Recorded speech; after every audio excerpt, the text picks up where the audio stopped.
Science ने हमारी life काफ़ी आसान कर दी। साइंटिस्ट के इन्वेंशन को हम डेली अपने लाइफ में यूज़ करते हैं। अगर आपको पूछा जाए कि आपका फेवरेट साइंटिस्ट कौन है, तो आप में से काफ़ी लोग कहेंगे आइंस्टाइन, न्यूटन, टेस्ला वगैरह वगैरह। बट आपका फेवरेट इंडियन साइंटिस्ट कौन है? अरे रे रे, इंडिया साइंस में इतना डेवलप कहाँ हुआ है? अगर गूगल करे कि रेडियो किसने इन्वेंट किया, तो गुलिल्मो मार्कोनी ये जवाब मिलता है। 1896 में इन्होंने एक रेडियो मैसेज एक पॉइंट से दूसरे पॉइंट भेजा और उन्हें इसके लिए नोबेल प्राइज भी मिला। लेकिन सच तो ये है, उसके कुछ साल पहले भारत में रेडियो वेव्स का सक्सेसफुल डेमोन्स्ट्रेशन हो चुका था, लेकिन इन्हें कभी क्रेडिट नहीं मिला। सिर्फ रेडियो ही नहीं, मिलीमीटर वेव्स जो आजकल के 5G टेक्नोलॉजी को पॉसिबल बनाते हैं, उन्हें भी इस साइंटिस्ट ने अपने एक्सपेरिमेंट्स में यूज़ किया था।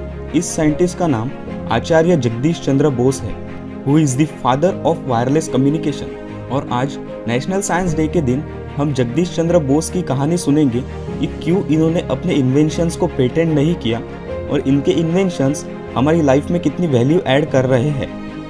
And this is the story which tells us why India is great. JC Bose का जन्म 1858 को मिडिल क्लास फैमिली में हुआ। उन्हें एक बंगाली स्कूल में भेजा गया क्योंकि बोस के पिताजी का कहना था कि उनका बेटा पहले अपने रूट्स मजबूत करे, फिर दुनिया की प्रॉब्लम्स को देखे। फिर उन्हें इंग्लैंड भेजा गया डॉक्टर बनने के लिए, लेकिन वहाँ का खून और वहाँ की स्मेल वो रेजिस्ट नहीं कर पाए। But that led them to physics. अपनी पढ़ाई पूरी करने के बाद वो इंडिया वापस आए और प्रेसिडेंसी कॉलेज कोलकाता में फिजिक्स के प्रोफेसर बन गए, where he was paid just 100 rupees per month, which was 1/3 of any Britisher with the same qualification, because at that time there were the rule of Britishers in India. But वो कहते हैं ना, जो committed होता है उसे कोई भी रोक नहीं सकता। And he started his inventions in just 24 square feet room with few equipments, and his inventions changed the world. In 1895, he used electromagnetic waves to ring a bell from the distance of 75 feet passing through wall, just like Wi-Fi. और ये invention Markovnikov के radio वाले invention से 2 साल पहले ही हुआ था। और मार्कोनी ने बोस का ही मर्क्यूरी कोहियरर यूज़ किया था, जिसके कारण रेडियो कम्युनिकेशन पॉसिबल हुआ।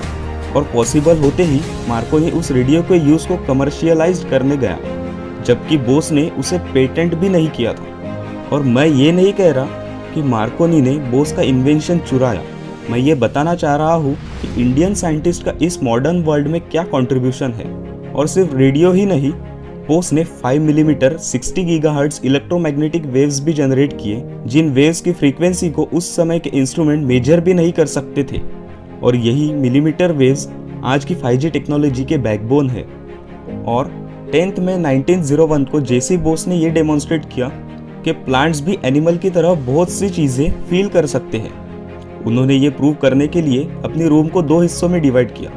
दोनों पार्ट में सेम प्लांट रखे और वो रोज उस रूम में जाते, एक प्लांट को खूब गाली देते, वही दूसरे प्लांट के पास काम म्यूजिक लगाते, अच्छी अच्छी बातें करते। एंड सरप्राइज, जिस प्लांट को वो म्यूजिक सुनाते वो प्लांट बहुत फास्ट ग्रो हुआ, और जिस प्लांट को वो गाली देते वो मुरझा गया।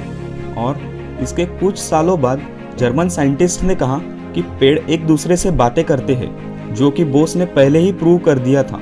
When we talk about modern world scientists, we hear about Einstein, Newton, Tesla, और आना भी चाहिए।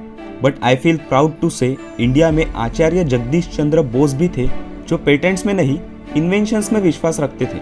Because he was a pure scientist, जो नॉलेज को सीक्रेट नहीं, ओपन रखते थे, जिनका मानना था कि उनके इन्वेंशंस कुछ बड़ा करने के काम में आएंगे, और आज आ भी रहे हैं। और जो क्रेडिट से नहीं, साइंस से प्यार करते थे। And that's the India's contribution to the world. दोस्तों, आज के लिए इतना ही। Thanks for watching.